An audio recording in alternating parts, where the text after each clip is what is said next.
జీడిమెట్ల అంజలి హత్య కేసులో విస్తుపోయేటువంటి వాస్తవాలు వెలుగులోకి వస్తూ ఉన్నాయి.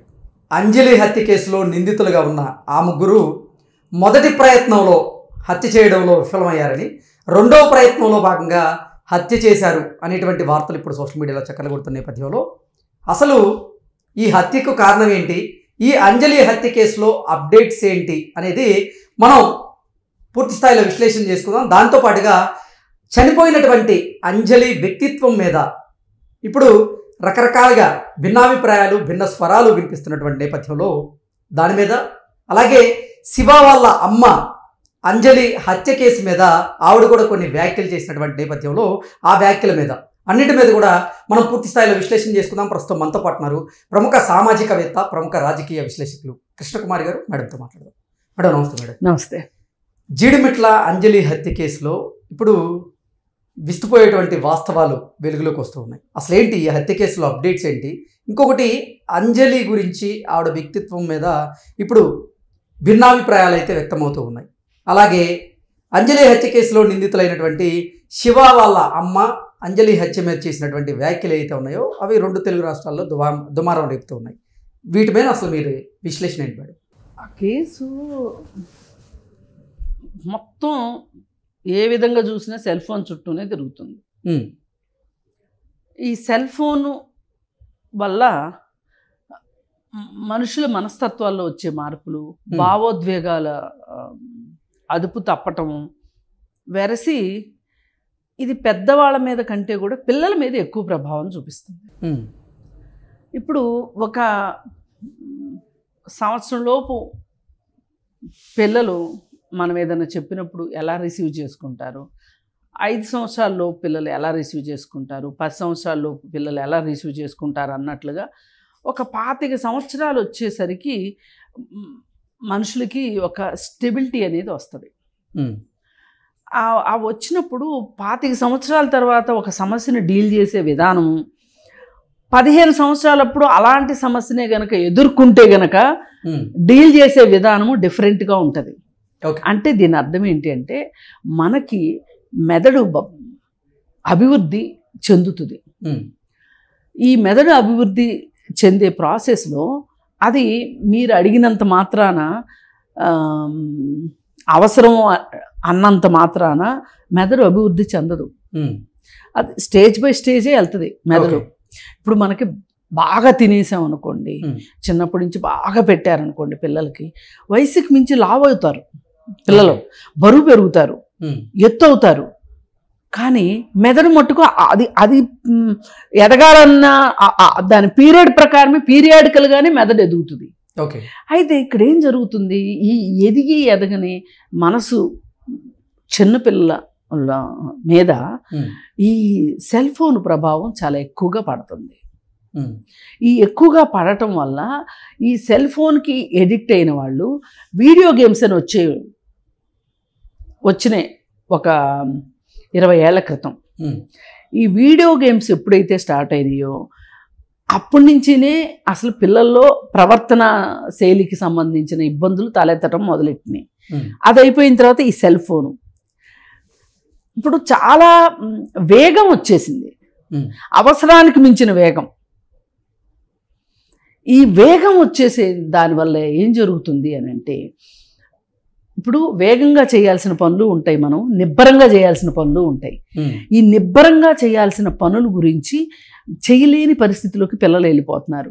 ఈ నిబ్బరం అంటే ఏంటి అంటే, ఒక చోట కూర్చోగలగటము, చదవగలగటము, అలాగే చదివిన దాని గురించి ఆలోచించటము, ఇదంతా న్యాచురల్గా జరగాల్సిన ప్రాసెస్. పిల్లలు దేనికి ఎక్స్పోజ్ కావాలి, దేనికి ఎక్స్పోజ్ కాకూడదు, వయసును బట్టి ఎక్స్పోజ్ అయ్యే దేనికి అవ్వచ్చు, దేనికి అవ్వకూడదు, ఇట్లాంటి విషయాల్లో చాలా మార్పులు వచ్చేసినాయి ఈ సెల్ ఫోన్ వల్ల.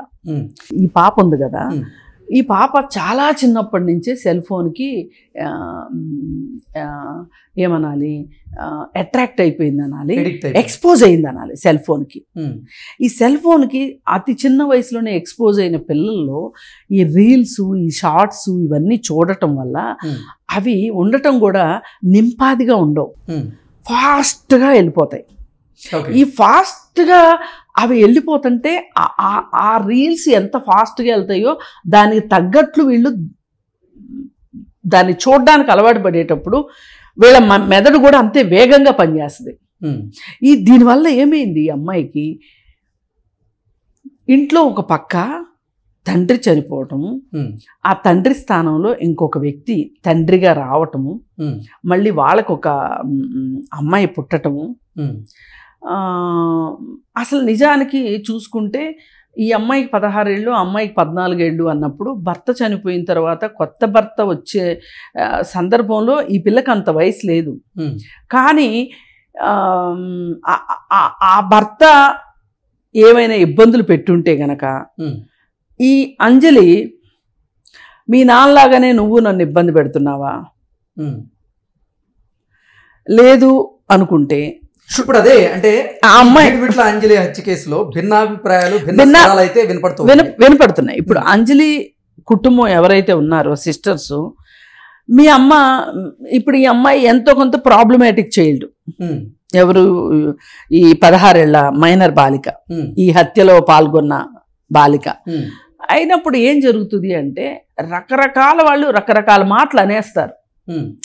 ఇప్పుడు ఈ అమ్మాయి చాలా కష్టాలు పడుతుంది అనే ఉద్దేశంలోనే అంటారు, కానీ అది మనం ఎవరి ముందు పంచుకోవాలి అనే ఒక జ్ఞానం వాళ్ళకు ఉండదు. ఉండక పిల్లల ముందే వాళ్ళ తల్లిదండ్రుల గురించి మాట్లాడతారు. ఇది చాలా నెగిటివ్ ఎఫెక్ట్ చూపిస్తుంది, ఫస్ట్ పాయింట్. రెండోది, సొంత తల్లి కూడా అదే విధమైన మాటల్ని పదే పదే అనడం వల్ల నేను అన్వాంటెడ్ చైల్డ్ని కాబోలు, ఈ తల్లి నన్ను చూసుకోదు కాబోలు అనే ఒక ఉద్దేశం ఆ అమ్మాయికి వచ్చింది. పైగా ఎంత అవునన్నా కాదన్నా సెకండ్ చైల్డ్కిను, అంటే సెకండ్ అంటే లాస్ట్ చైల్డ్కిను మదర్కి కొంచెం ఎక్కువ రిలేషన్షిప్ ఉంటుంది, బాండింగ్ ఉంటుంది. ఈ బాండింగు ఈ పైన వాళ్ళకి ఒక జెలసీని క్రియేట్ చేస్తుంది. ఇప్పుడు ఆ అమ్మాయికి ఈ తండ్రి తన తండ్రి కాదు అని తెలుసు.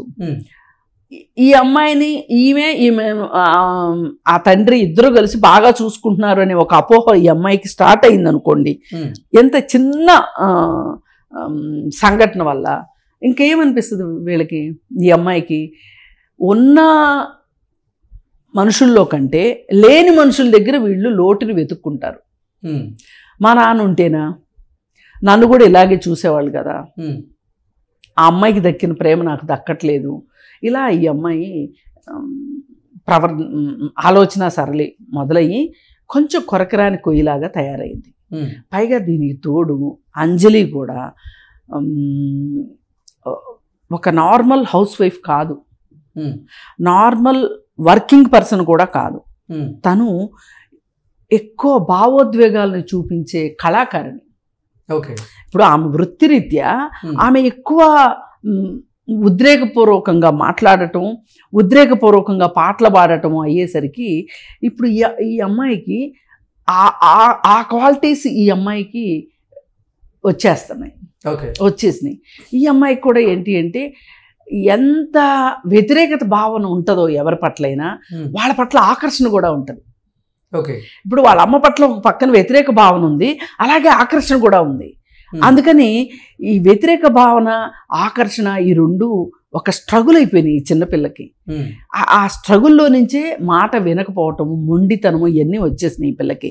ఈ వచ్చేయడం వల్ల 7th క్లాస్లో ఈ పిల్ల పోలీస్ స్టేషన్కి వెళ్ళి మా అమ్మ నన్ను బాగా కొడుతుంది, నన్ను సరిగ్గా చూసుకోవట్లేదు అని వాళ్ళ అమ్మ మీద కంప్లైంట్ ఇచ్చేంత పెద్దదయింది. జనరల్గా పిల్లలు సాహసించరు. పిల్లలు పోలీసుని చూడాలంటేనే పోలీసులు అని చెప్పి తిండిపెట్టిన రోజులు ఉన్నాయి.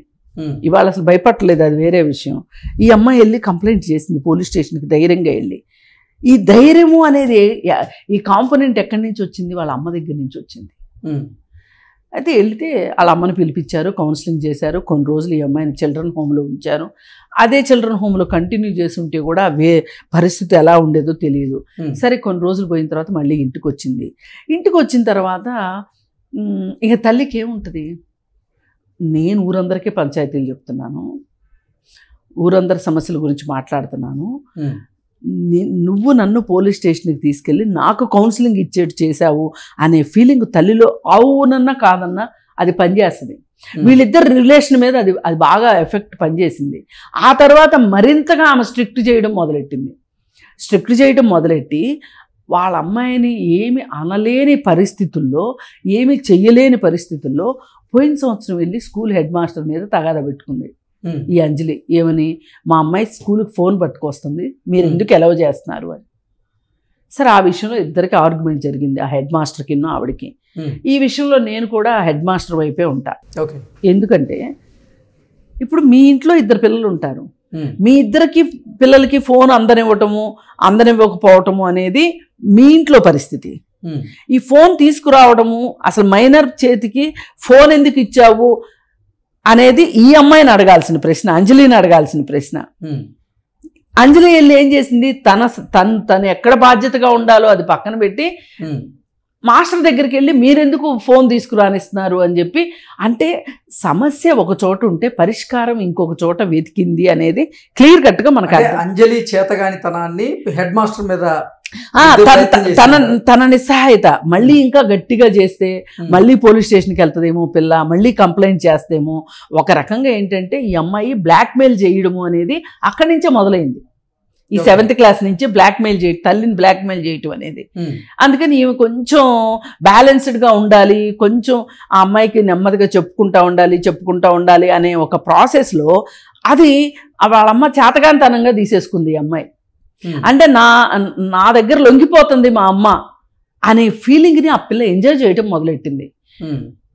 మొదలెట్టి ఇంకాస్త ఎక్కువ చేయడం మొదలెట్టింది. చేసి ఇంకా దానికి పరాకాష్ట 8 నెలల క్రితం ఇన్స్టాగ్రామ్లో ఈ అబ్బాయి పరిచయం అయ్యాడు. పరిచయం అయిన దగ్గర నుంచి మరి వీళ్ళమ్మ ఇప్పుడు వీళ్ళమ్మ దగ్గర నుంచి ఈ అమ్మాయికి ప్రేమ కావాలని ఉంటుంది, మళ్ళీ వద్దని ఉంటుంది.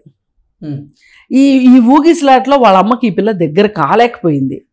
ఇప్పుడు ఈ అమ్మాయికి ఒక అటెన్షన్ కావాలి, ఒక ప్రేమ కావాలి, ఒక పట్టించుకునే ఒక వ్యక్తి కావాల్సి వచ్చేసాడు.